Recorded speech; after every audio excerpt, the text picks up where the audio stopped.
જોઈશું સમાચાર વિસ્તારથી। ગાંધીજીની સ્વરાજની કલ્પના ગાય અને ગ્રામ આધારિત હતી। ભારતીય દેશી ગાયની માનવ જીવનમાં ઉપયોગિતા વિશે વેદ પુરાણો ધર્મશાસ્ત્રોમાં ઉલ્લેખો છે। ભારતીય સંસ્કૃતિમાં લોકો પરંપરાગત રીતે પ્રકૃતિ તેમજ ગૌ માતાને પૂજતા આવ્યા છે। પુરાતન કાળમાં થતી ગૌ આધારિત ખેતી આધુનિક યુગમાં પણ મૂર્તિમંત થઈ રહી છે। સુરત આત્મા પ્રોજેક્ટ ડાયરેક્ટર એનજી ગામિતના જણાવ્યા મુજબ સુરત જિલ્લાએ પણ પ્રાકૃતિક ખેતી ક્ષેત્રે હરણફાળ ભરી છે। સુરત જિલ્લામાં કુલ 41,616 ખેડૂતો 29,830 એકરમાં પ્રાકૃતિક ખેતી અપનાવી છે।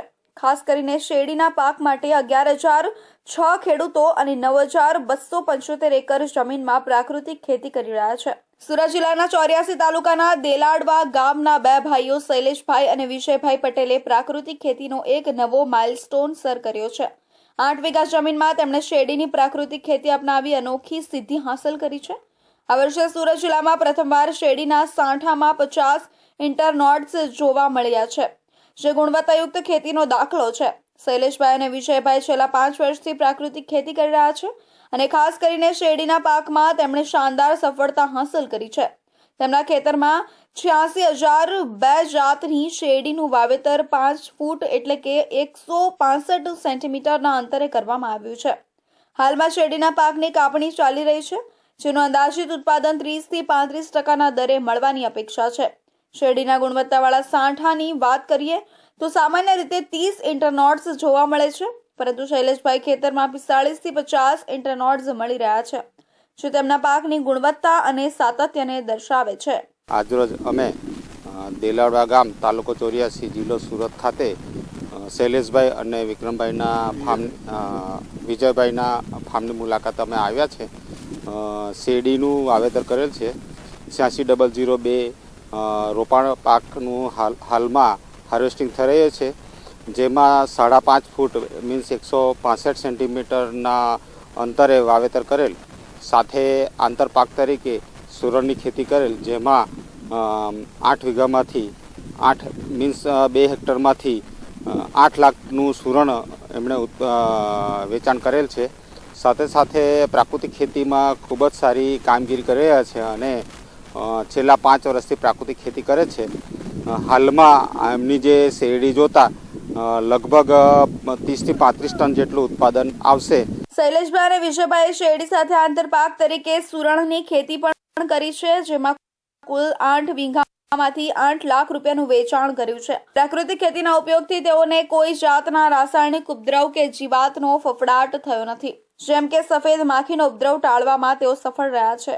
રાજ્યપાલ આચાર્ય દેવવ્રતજી અને મુખ્યમંત્રી ભૂપેન્દ્ર પટેલે ખેડૂતો પ્રાકૃતિક ખેતી તરફ વળે તે માટે અભિયાન આદર્યું છે, જેને સફળતા પણ મળી રહી છે। આદર્શ મોડેલ અને નવી શક્યતાઓની વાત કરીએ તો દેલાડવા ગામના ખેડૂતોએ કરેલા પ્રયાસે ગુજરાતના ખેડૂત સમાજ માટે એક પ્રેરણાદાયક ઉદાહરણ પૂરું પાડ્યું છે। આ પદ્ધતિમાં સૌરાષ્ટ્ર, કચ્છ અને મધ્ય ગુજરાતમાં ખેડૂતો માટે નવી તકો મળશે। સરકાર તેમજ ખેતી સંગઠનોના સહકારથી આ મોડેલને વધુ વિસ્તૃત કરી શકાય છે। ખેડૂત સમાજે પ્રાકૃતિક ખેતી તરફ આગળ વધવું જરૂરી છે। આ પદ્ધતિ માત્ર નફાકારક જ નથી, પરંતુ પર્યાવરણને અનુકૂળ અને માનવ જીવન માટે કલ્યાણકારી છે। સુરતની southern Gujarat chamber of commerce and industry દ્વારા આગામી તારીખ 20, 21 અને 22 ડિસેમ્બર 2024 દરમિયાન પંડિત દીનદયાળ ઉપાધ્યાય ઇન્ડોર સ્ટેડિયમ અઠવાલાઇન સુરત ખાતે sparkle international gems and jewellery exhibition 2024નું આયોજન કરવામાં આવ્યું છે। આ વખતે ચેમ્બરના સ્પાર્કલ એક્ઝિબિશનનું ઉદ્ઘાટન લોકપ્રિય ફિલ્મ અભિનેત્રી ઈશા દેઓલના હસ્તે કરવામાં આવશે। ચેમ્બર દ્વારા ગત વર્ષની જેમ આ વર્ષે પણ B2C ધોરણે જ સ્પાર્કલ એક્ઝિબિશનનું આયોજન કરવામાં આવ્યું છે, જેમાં સુરત ઉપરાંત મુંબઈ, જયપુર, બિકાનેર અને નાગપુરના 30થી વધુ જ્વેલર્સ દ્વારા ભાગ લેવામાં આવશે। આ તમામ જ્વેલર્સ દ્વારા અવનવી અલંકારિક ડિઝાઇનર જ્વેલરીનું પ્રદર્શન કરવામાં આવશે। સુરતની જ્વેલરીમાં શું વિશેષતા છે તેનો ખ્યાલ સ્પાર્કલના આયોજનથી આખી દુનિયાને આવતો હોય છે। B2C ધોરણે એક્ઝિબિશનનું આયોજન કરવા પાછળનો મુખ્ય હેતુ એ છે કે સ્પાર્કલ પ્રદર્શનમાં કસ્ટમરને હેન્ડ ટુ હેન્ડ પ્રોડક્ટ જોવા મળે છે। સ્પાર્કલ એ જ્વેલરી બ્રાન્ડને પ્રમોટ અને અપડેટ કરવા માટે પ્રેરણારૂપ છે। ચેમ્બર ઓફ કોમર્સ દ્વારા સ્પાર્કલના આ પ્લેટફોર્મ પરથી જ્વેલરીને એક આયામ સુધી લઈ જવાનો પ્રયાસ કરવામાં આવે છે। ચેમ્બર પ્રમુખે વધુમાં જણાવ્યું હતું કે આ પ્રદર્શનમાં એનઆરઆઈ તથા શહેરીજનોને લગ્નસરા માટે ખાસ કલેક્શન જોવા મળશે. મહિલાઓ માટે વેડિંગમાં જ્વેલરી લુક સૌથી મહત્વનો ભાગ ભજવે છે. વેડિંગમાં આઉટફિટ સાથે જ્વેલરી સિલેક્શન માટે મહિલાઓ પણ રિસર્ચ કરે છે. આથી મહિલાઓનું આ રિસર્ચ સ્પાર્કલ પ્રદર્શનમાં જ એક જ સ્થળે પૂરું થઈ જશે, કારણ કે જ્વેલર્સ દ્વારા બ્રાન્ડેડ બ્રાઇડલ વેડિંગ કલેક્શનનું અહીં પ્રદર્શન કરાશે. લગ્નસરા ચાલી રહ્યા છે ત્યારે શહેરીજનો તથા બિન નિવાસી ગુજરાતીઓ તેમજ બિન નિવાસી ભારતીયો એક જ સ્થળેથી જ્વેલરીની ખરીદી કરી શકે તે માટે ચેમ્બર દ્વારા જ્વેલર્સને આ પ્લેટફોર્મ પૂરું પાડવામાં આવ્યું છે. દર વર્ષની જેમ આ વર્ષે બી અમે સ્પાર્કલનું એક આયોજન કરવા જઈ રહ્યા છે. 2008થી સતત ચાલુ રહેલું સ્પાર્કલ અવિરત એટલા જ ઉત્સાહમાં અને જુસ્સાથી લોકોના સાથ અને સપોર્ટથી અમે કરી રહ્યા છીએ. તારીખ 20, 21 અને 22 ડિસેમ્બર 2024 દરમિયાન ઇન્ડોર સ્ટેડિયમ ખાતે સવારે 11 થી રાત્રે 8 વાગ્યા સુધી આ એક્ઝિબિશનનું આયોજન કરવામાં આવ્યું છે. એમાં વિવિધ પ્રકારની જ્વેલરીઓ, વિવિધ પ્રકારની ડિઝાઇન, આજની નવી ડિઝાઇનોની જ્વેલરીઓ પણ મૂકવામાં આવી રહી છે. અને ખાસ આકર્ષણનું કારણ એ છે કે મોદીજીની પ્રતિમાનું એક ત્યાં આગળ એક્ઝિબિટ કરવામાં આવી રહ્યા છે. ચેમ્બરના ઓલ એક્ઝિબિશન ચેરમેન બિજલ જરીવાલાએ જણાવ્યું હતું કે 3 દિવસીય સ્પાર્કલ એક્ઝિબિશનની મુલાકાત લેનારા વિઝિટર્સ માટે દર કલાકે લકી ડ્રોનું આયોજન કરવામાં આવશે, જેમાં વિજેતાઓને ચાંદીના સિક્કા આપવામાં આવશે. અને ચેમ્બર ઓફ કોમર્સ દ્વારા સ્પાર્કલ એક્ઝિબિશન દરમિયાન પ્રથમ વખત લકી ડ્રોનું આયોજન કરવામાં આવશે. એનઆરઆઈ તથા મહિલાઓ દ્વારા ગોલ્ડમાં પોલ્ડી હેરિટેજ જ્વેલરી અને ડાયમંડમાં એસાલ્ડ પર્લનું કફ્યુઝન માઇકલ જ્વેલરીને વધારે પસંદ કરે છે. આ બધી જ જ્વેલરીનું પ્રદર્શન સ્પાર્કલ એક્ઝિબિશનમાં કરવામાં આવશે. Polki heritage jewellery long lasting હોવાથી મહિલાઓ તેની ખરીદી વધારે કરે છે. આ પ્રદર્શનમાં ગ્રાહકોને વિશિષ્ટ શ્રેણીઓની જુદી જુદી જ્વેલરી જોવા મળશે. વેડિંગ માટે ખાસ નવી રેન્જ ડેવલપ કરવામાં આવી છે અને એવા ક્લાસિક લુકની સાથે સાથે ફ્યુઝન લુક પણ જોવા મળશે. લગ્નસરામાં લોકોની ડિમાન્ડ મુજબ ડેવલપ કરાયેલા નેકલેસીસ પ્રદર્શનમાં જોવા મળશે. લગ્નના આનુષાંગિક પ્રસંગો જેવા કે હલ્દી, મહેંદી, સંગીત અને રિસેપ્શનને અનુરૂપ જ્વેલરીની વિશાળ શ્રેણી એક્ઝિબિશનનું વિશેષ આકર્ષણ રહેશે. સુરત શહેરના વરાછા પોલીસ સ્ટેશન વિસ્તારમાં આવેલા બોમ્બે કોલોની કાપોદ્રા 4 રસ્તા વરાછા રૂટ ખાતે દારૂનો ધંધો કરતા બુટલેગર મહેન્દ્ર ઉર્ફે ગુલા હરીશભાઈ રાણા અને તેના દારૂના ધંધામાં રોકાયેલા અસામાજિક તત્વો દ્વારા શાંતાબેન પ્રદીપભાઈ વાનખેડે અને બીજા અનુસૂચિત જાતિના લોકો પર માનસિક તેમજ શારીરિક ત્રાસ ગુજારતા હોવાની ફરિયાદ વરાછા પોલીસ સ્ટેશનમાં કરવામાં આવી હતી. શાંતાબેનના જણાવ્યા મુજબ આ દારૂનો બુટલેગર મહેન્દ્ર રાણા વરાછા પોલીસ સાથે સારું સેટિંગ ધરાવે છે, જેના કારણે આ દારૂનો બુટલેગર મહેન્દ્ર રાણા લોકો પર રૂબાબ જમાવતો ફરે છે. બુટલેગર મહેન્દ્ર રાણા અને તેના માણસો સાથે હથિયારો સાથે આવી શાંતાબેન વાનખેડેના દુકાનથી માલ ખરીદી જતા ગ્રાહકો પર મારી કરી અને ગ્રાહકોને ભગાડી દીધા હતા. તેમજ ગ્રાહકોને ધમકી આપી હતી કે બીજી વાર અહીં આવ્યા તો જીવતા પાછા નહીં જાઓ. બુટલેગર મહેન્દ્ર રાણા મહિલાના વેપાર સ્થળે જઈ તેની બાજુમાં બેસીને બીભત્સ શબ્દો ઉચ્ચારી તેમજ તેની જાતિ વિરુદ્ધ અપમાનજનક શબ્દો ઉચ્ચારી હેરાન પરેશાન કરે છે. બુટલેગર મહેન્દ્ર રાણા વિરુદ્ધ ઘણી જ ફરિયાદો વરાછા પોલીસ સ્ટેશનમાં નોંધાયેલી છે, પરંતુ વરાછા પોલીસ કોઈ કાર્યવાહી કરતી નથી અને શાંતાબેનના જણાવ્યા મુજબ ગેરકાયદેસર દારૂનું વેચાણ કરતા દારૂડિયા બુટલેગરો ખૂબ જ માથાભારે થઈ ગયા છે અને ગમે ત્યારે ગાળો બોલી તેમજ જાતિ વિરુદ્ધ અપમાનજનક શબ્દો ઉચ્ચારી અને તેમના માણસો દ્વારા મહોલ્લામાં ખુલ્લા હથિયારો સાથે ફરી ભયનો માહોલ ફેલાવે છે. બુટલેગર મહેન્દ્ર રાણાએ મહિલાનો ધંધો બંધ કરાવી મારી નાખવાની ધમકી પણ આપી હતી.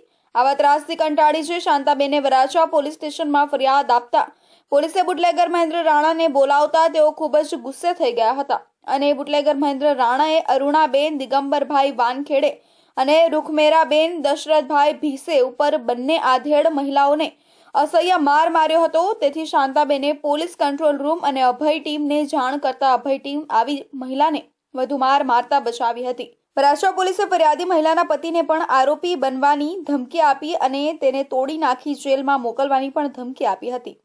રજૂઆત એ આટલું આવ્યા અમે કે 6 મહિનાથી હેરાન થઈ ગયેલા છે બુટલેગર તરફથી. એ બુટલેગરનું નામ છે મહેન્દ્ર ઉર્ફ ગુલા હરીશભાઈ રાણા. એ અમને 6 મહિનાથી એટલો હેરાન કરે છે સાહેબ કે નથી અમે ગલીમાં સુખથી રહી શકતા, નહીં સુખથી ધંધો કરી શકતા. ધંધો કરવા જાય તો ગ્રાહકોને આડેધડ દુકાનમાંથી ખેંચીને મારે. એની બધી ફૂટેજ મેં પોલીસ સ્ટેશનમાં બધી જગ્યા બતાવી છે. સાહેબ એને અટકાયત કરે ને બીજા દિવસે એને મૂકી દે, છોડી દે. એ આવીને પાછો એને એ જ કરે. આજે 9 તારીખે 9/12 અમે ફરિયાદ કરેલી પીઆઈ સરને મળી, તો 9 તારીખે સરે એને ઉચકેલો. 10 તારીખે ભાઈ છૂટીને આવેલો. સવારે 11 તારીખે સવારે 7:30 વાગે મારા માસી ઉપર ને મમ્મી ઉપર હુમલો કર્યો. તો એની જાણ મેં આપણે કમિશનર કચેરીમાં એક અરજી વતન આપેલી હતી અને પેપરમાં અનાઉન્સ કરેલું. તો પેપરમાં 12 તારીખે આવ્યું તો એ જોઈ એને સાંજે 5 વાગે રત્ના સર્કલે મારા પર ઘાતક હુમલો કર્યો. તો મેં એનાથી મારો જીવ બચાવીને ભાગી ગયો. અને એનો દારૂનો અડ્ડો સરકારી સુમના સ્કૂલની પાછળ 9 નંબરની સ્કૂલ છે એની પાછળ દારૂનો વ્યાપાર કરે. બુટલેગર મહેન્દ્ર રાણાએ અગાઉ પણ આ અનુસૂચિત જાતિના ઇસમો સાથે આવા અત્યાચાર ગુજાર્યો છે. બુટલેગર મહેન્દ્ર રાણાએ 60 વર્ષની ઉંમરની 2 આધેડ મહિલાઓના વાળ પકડી મારી કરી હતી. તેથી આ મહિલાઓએ પોતાની અને તેમના પરિવારની પોલીસ સુરક્ષા પૂરી પાડે તે માટેની માંગણી પણ કરવામાં આવી છે. બોમ્બે કોલોની કાપોદ્રા 4 રસ્તા વરાછા રોડના મોહલ્લામાં કોઈ પણ રોકટોક વગર દારૂનો ગેરકાયદેસર વેપાર થઈ રહ્યો છે. વરાછા પોલીસ દારૂવાળા બુટલેગરો બીજા નિર્દોષ લોકોને હેરાનગતિ ના કરે તે પ્રત્યે ધ્યાન આપવું જોઈએ. આ વિસ્તારમાંથી આઈસ્ક્રીમ, રસ અને નાનો ધંધો કરી ગુજરાન કરતા લોકોને મારી બુટલેગર મહેન્દ્ર રાણા અને તેના માણસોના ડરથી ઘર છોડવા મજબૂર બન્યા છે. સુરતની લાજપોર જેલમાં હાલમાં એક અનોખો અને ચકચારી કિસ્સો જોવા મળ્યો છે, જેમાં યુકેના લેસ્ટર કોર્ટ દ્વારા આજીવન કેદની સજા પામેલા કેદી જીગુ સોરઠીને ભારતની જેલમાં ટ્રાન્સફર કરવામાં આવ્યો છે. આ ટ્રાન્સફર યુકે અને ભારત સરકાર વચ્ચે થયેલી આંતરરાષ્ટ્રીય સંધિના કરાર અનુસાર થઈ છે.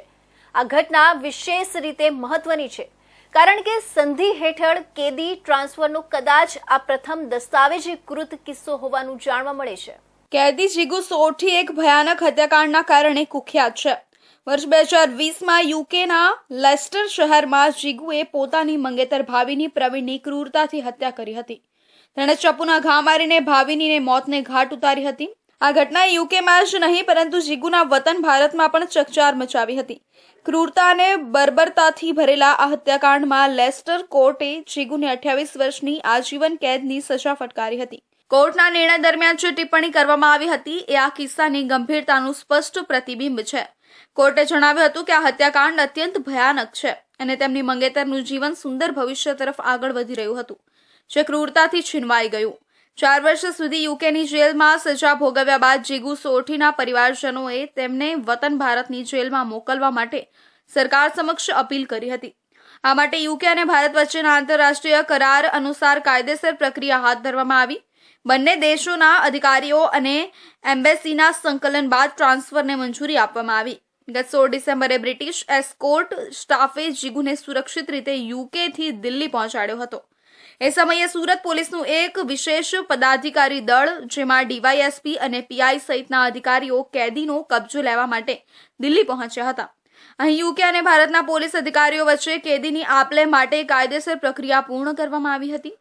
ઉમરગાંવના જો કલગાંવ એરિયા છે ત્યાંના એક રહેવાસી છે જીગુ કુમાર સોરઠી, જે યુકેમાં એક મર્ડર કેસમાં જો કન્વિક્ટ થયેલા છે અને અમુક વર્ષો ત્યાં એના સજા કાપીને જો આપણા ભારત સરકાર અને યુકે ગવર્મેન્ટ સાથેના ટ્રાન્સફર ઓફ સેન્ટેન્સ પર્સનના જો એક એગ્રીમેન્ટ છે એના હિસાબથી બીજા જેટલા બી સમયના સજાના બાકી છે એના સજાના સમય અહીંયા લાજપુર સેન્ટ્રલ જેલમાં ગાળવા માટે જો અમારી ટીમ ભારત સરકારના ગૃહ મંત્રાલયના હુકુમથી જો બ્રિટિશ ઓથોરિટીઝ એના આપણા કબજો સોંપેલ જોઈએ. અને ગઈકાલે જો એસીપી હેડક્વાર્ટર મિસ્ટર રાણા અને એની પૂરી ટીમ એના કબજા લઈને ગઈકાલે લાજપુર જેલ સુરત ખાતે જો એના ત્યાં જો સોંપેલ જોઈએ અને બાકીની જો સજાઓ છે એના અહીંયા એના વ્યતીત કરવાના રહેશે. આ સમગ્ર પ્રક્રિયામાં દિલ્હીના ઇન્દિરા ગાંધી ઇન્ટરનેશનલ એરપોર્ટ પર કેદીનો કબજો લેવાના તમામ તબક્કાઓનું વિડીયોગ્રાફી અને ડોક્યુમેન્ટેશન કરવામાં આવ્યું હતું. આ તબક્કાઓમાં યુકે પોલીસે કેદી જીગુ સોરઠીને ભારતના સુરત પોલીસના અધિકારીઓને સોંપી દીધા હતા, જે બાદ સુરત પોલીસે કેદીને લઈને ટ્રેન મારફત સુરત આવી હતી. સુરતના ડુમસ વિસ્તારમાં આવેલી મોન્ટેસા બિલ્ડિંગમાં બનેલી ઘરફોડ ચોરીની ઘટના સાલ્સા એન્જોય રેસ્ટોરન્ટમાં બની હતી. આ ચોરીમાં આશરે 8,60,000 રૂપિયાની રોકડ રકમની લૂંટ કરવામાં આવી હતી. ચોરીને અંજામ આપનારા આરોપીઓ ખૂબ જાણકારીપૂર્વક અને વ્યવસ્થિત રીતે તૈયાર હતા, જેનાથી પોલીસ માટે આ કેસ શરૂમાં બ્લાઇન્ડ કેસ સમાન લાગ્યો. હોટલમાં સંજય થાપા નામનો વ્યક્તિ ભૂતપૂર્વ કર્મચારી તરીકે કાર્યરત હતો. તે ચોરી માટે મુખ્ય જાણભેદુ સાબિત થયો. તેણે શનિ રવિના દિવસોમાં મોટાભાગના કસ્ટમર્સ આવતા હોવાના આધારે હોટલમાં મોટી રકમ રાખવામાં આવતી હોવાની ટીપ પોતાના સાગરીત અર્જુન નાથ યોગીને આપી હતી. અર્જુને આ માહિતી અન્ય મિત્ર રાજ ખડકા ખત્રીને આપી અને ત્રણેય જણે મળીને ચોરીનું કાવતરું રચ્યું. આરોપીઓએ પોતાની ઓળખ છુપાવવા માટે ખાસ આયોજન કર્યું હતું. ચોરીના સમયે તેઓ ફૂલ સ્લીવની ટી-શર્ટ, કેપ અને મોઢા પર માસ્ક પહેરીને આવ્યા હતા. ઘટનાની જગ્યાએ ફિંગરપ્રિન્ટ્સ ના આવી જાય અથવા તો હાથથી પોલીસ ઓળખી ન શકે, આ માટે આરોપીઓ દ્વારા ગ્લવ્સનો ઉપયોગ કરવામાં આવ્યો હતો. સીસીટીવી ફૂટેજમાંથી મળી આવેલી વિગતોએ સાબિત કર્યું કે ચોરીના સમયે આરોપીઓએ તમામ તજવીજ કરી હતી, જે એક જાણકાર વ્યક્તિ જ કરી શકે. ડુમસ પોલીસે આ ગુનાના ઉકેલ માટે 4 અલગ અલગ ટીમો બનાવી હતી. હ્યુમન ઇન્ટેલિજન્સ અને ટેકનિકલ ઇન્ટેલિજન્સનો ઉપયોગ કરી આરોપીઓની ઓળખ મેળવી મુખ્ય આરોપી રાજ ખડકા ખત્રીને અમદાવાદમાંથી ઝડપી પાડવામાં આવ્યો હતો. જ્યારે અર્જુન નાથ શંભુનાથ યોગીને દીવ દમણથી ધરપકડ કરવામાં આવી હતી.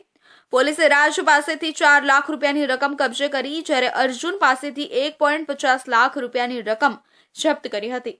હજી 3 આરોપીઓ ફરાર છે અને તેઓની શોધખોળ કરવામાં આવી રહી છે. તારીખ 9/12/2024ના રોજ ડુમસ પોલીસ સ્ટેશન વિસ્તારમાં આવેલા મોન્ટેસા બિલ્ડિંગના સાલસા એન્જોય રેસ્ટોરન્ટ અને સાલસા રેસ્ટોરન્ટમાંથી ચોરી થઈ હતી. ટોટલ 8,60,000ની ઘરફોડ ચોરી હતી. આ ઘરફોડની ઘટના અમે ડિટેક્ટ કરેલી છે. તેમાં ટોટલ 3 આરોપીઓ છે, જેમાં મેઇન જે ચોરી કરનાર વ્યક્તિ જે છે રાજ ખડકા ખત્રી, જે ચોરી કરનાર જે વ્યક્તિ છે તેની પણ અટક કરવામાં આવેલી છે. હાલના તબક્કે ડુમસ પોલીસ 2 આરોપીઓને પકડી શકી છે અને 5.50 લાખ રૂપિયાની રકમ જપ્ત કરી છે. બાકીના 3 આરોપીઓની શોધખોળ કરવામાં આવી રહી છે. પોલીસે આશા વ્યક્ત કરી છે કે તે શીઘ્ર જ બાકીના આરોપીઓને પકડી પાડશે. સમગ્ર ભારતમાં ફિટ ઇન્ડિયા સાયકલિંગ ટ્યુઝડેની ઉજવણી સાથે વલસાડમાં પણ તેના માટે ત્રયમ ફાઉન્ડેશન દ્વારા 10 કિલોમીટરની સાયકલ રાઇડનું આયોજન કરાયું હતું. ડિસેમ્બરની ફૂલ ગુલાબી ઠંડીમાં યોજાયેલી આ સાયકલ રાઇડમાં વલસાડ શહેરના અનેક સ્વાસ્થ્ય પ્રેમીઓ જોડાયા હતા. તેમણે વલસાડમાં 10 કિલોમીટરની સાયકલ રાઇડ કરી અન્ય લોકોને પણ સાયકલિંગ કરવા પ્રેરણા આપી હતી.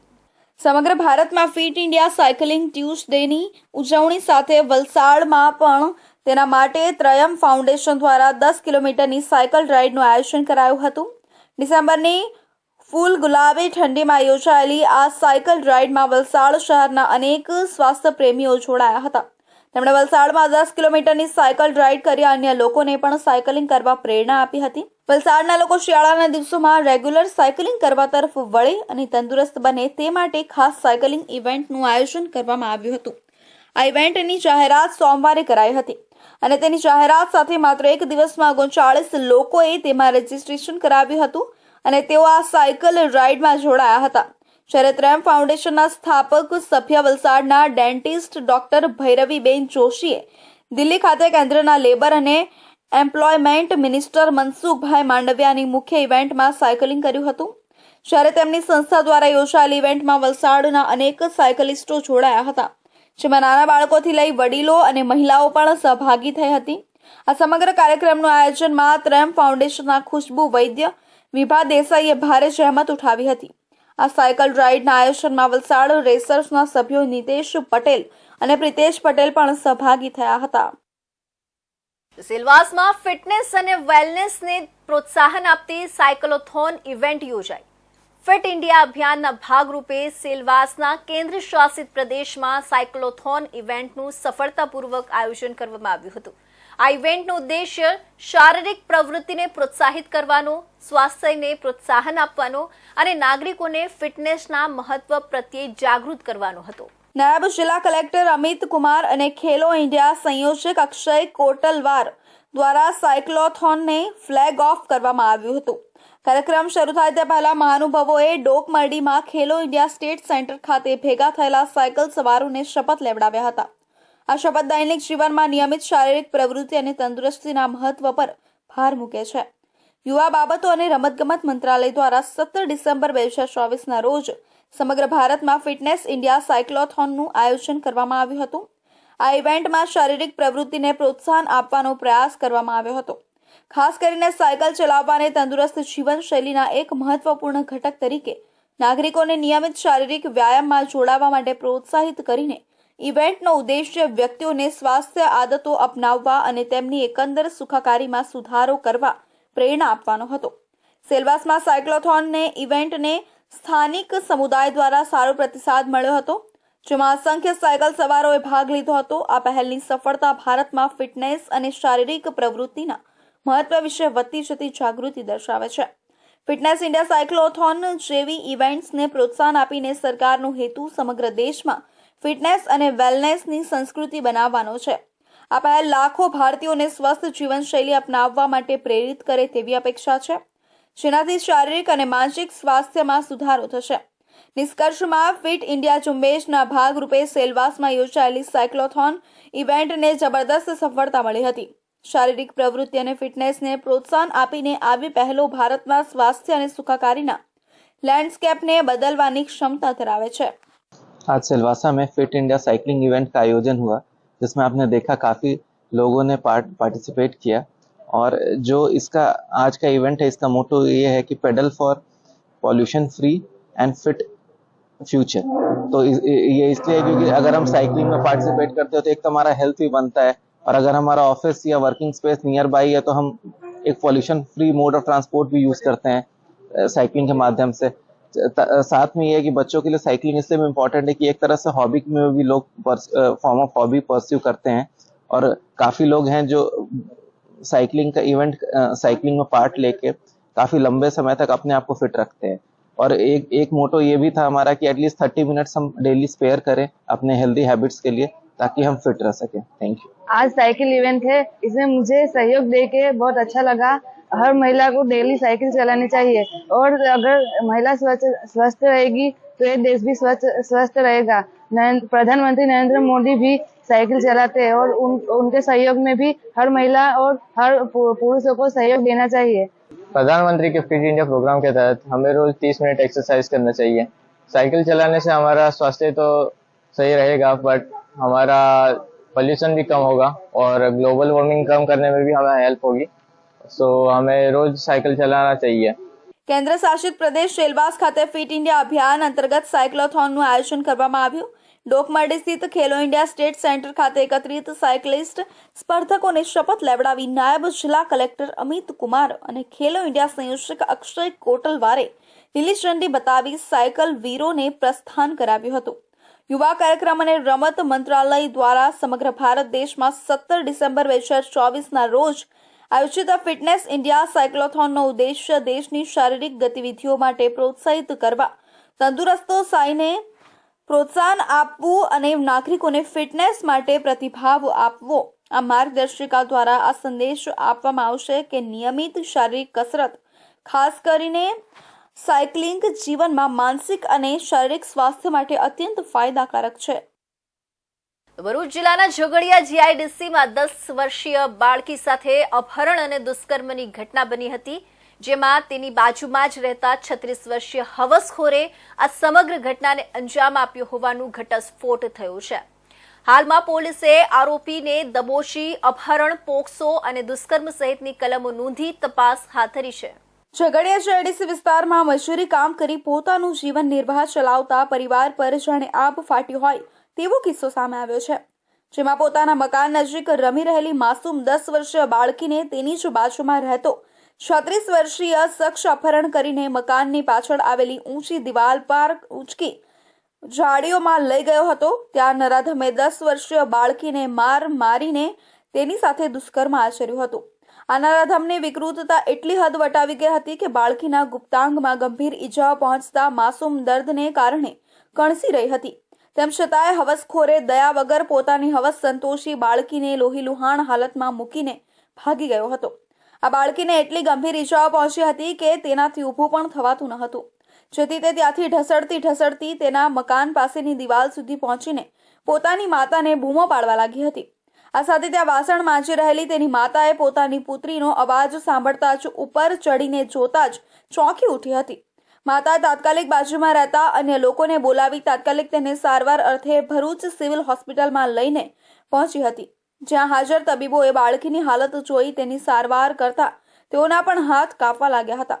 જોકે બાળકીને વધુ સારવારની જરૂર પડતા તેને વધુ સારવાર માટે વડોદરાની SSG હોસ્પિટલમાં ખસેડવામાં આવી છે. આ બાજુ ઘટનાની જાણ થતાં અંકલેશ્વર ડીવાયએસપી ડોક્ટર કુશલ ઓઝા સહિતના પોલીસ કર્મીઓએ હોસ્પિટલમાં દોડી આવી બાળકીની માતાની ફરિયાદના આધારે અલગ અલગ ટીમો બનાવી તપાસ હાથ ધરી હતી.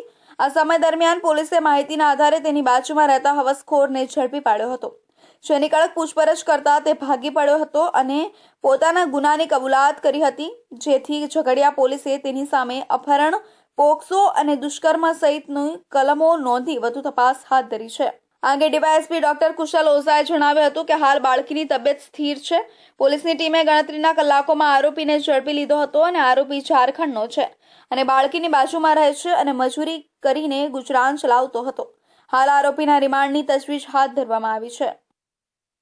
તો નાનાપોડા નાસિક માર્ગ ઉપર અકસ્માત ઝોન કુંભ ઘાટ નજીક એક સોપારી ભરેલી ટ્રક પલટી મારી જતા તમામ જથ્થો માર્ગ પર ફેંકાઈ જતા એક તરફનો માર્ગ બંધ થયો હતો. જો કે અકસ્માતમાં ચાલકને કોઈ ઈજા પહોંચી ન હતી. નાનાપોઢા નાસિક રોડ પર કુંભ ઘાટના અકસ્માત પ્રોન ઝોનની નજીક એક મોટો અકસ્માત થયો, જ્યારે સોપારીથી ભરેલી ટ્રક પલટી ગઈ અને તેનો માલ આખા રસ્તા પર વિખરાઈ ગયો. સદનસીબે આ ઘટનામાં ટ્રક ચાલકનો આબાદ બચાવ થયો હતો. પ્રત્યક્ષદર્શીઓના જણાવ્યા અનુસાર ટ્રક કર્ણાટકથી વાપી જઈ રહી હતી ત્યારે અકસ્માત થયો હતો. આ ઘટના નાસિક ધરમપુર નેશનલ હાઈવે પર કપરાડાના કુંભ ઘાટ પર બની હતી. પ્રાથમિક અહેવાલો મુજબ ટ્રક ચાલકે સ્ટીયરિંગ પરનો કાબુ ગુમાવ્યો હતો, જેના કારણે વાહન પલટી ગયું હતું. અકસ્માતની અસર એટલી ગંભીર હતી કે ટ્રકમાંથી સોપારી ફેંકી દેવામાં આવી હતી અને રસ્તાની એક બાજુ બ્લોક થઈ ગઈ હતી.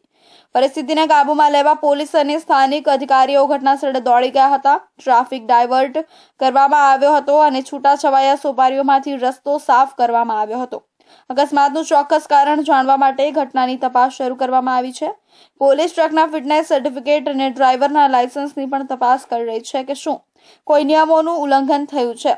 આ ઘટનાએ ફરી એકવાર ભવિષ્યમાં આવા અકસ્માતોને રોકવા માટે માર્ગ સલામતીના સુધારેલા પગલાં અને ટ્રાફિક નિયમોના કડક અમલીકરણની જરૂરિયાત પર પ્રકાશ પાડ્યો છે. સૂત્રોના જણાવ્યા મુજબ કર્ણાટકથી સોપારી ભરી અને એક ટ્રક વાપી તરફ આવી રહી હતી, ત્યારે નાસિકથી ધરમપુર નેશનલ હાઈવે પર ટ્રક કપરાડાના કુંભ ઘાટ પરથી પસાર થઈ રહી હતી. એ વખતે જ ટ્રક ચાલકે અચાનક સ્ટીયરિંગ પરથી કાબુ ગુમાવતા આખી ટ્રક પલટી મારી ગઈ હતી. ટ્રક પલટી મારતા જ સોપારીની ગુણો પર રોડ પર ફેંકાઈ ગઈ હતી. જોકે સદનસીબે આ ઘટનામાં ટ્રક ચાલકનો આબાદ બચાવ થયો હતો. તો આ હતા સુરત બુલેટિનના મહત્વના સમાચાર. નવા સમાચાર સાથે ફરી મળીશું. ત્યાં સુધી જોતા રહેશો ઇન્ડિયા ન્યૂઝ ગુજરાત.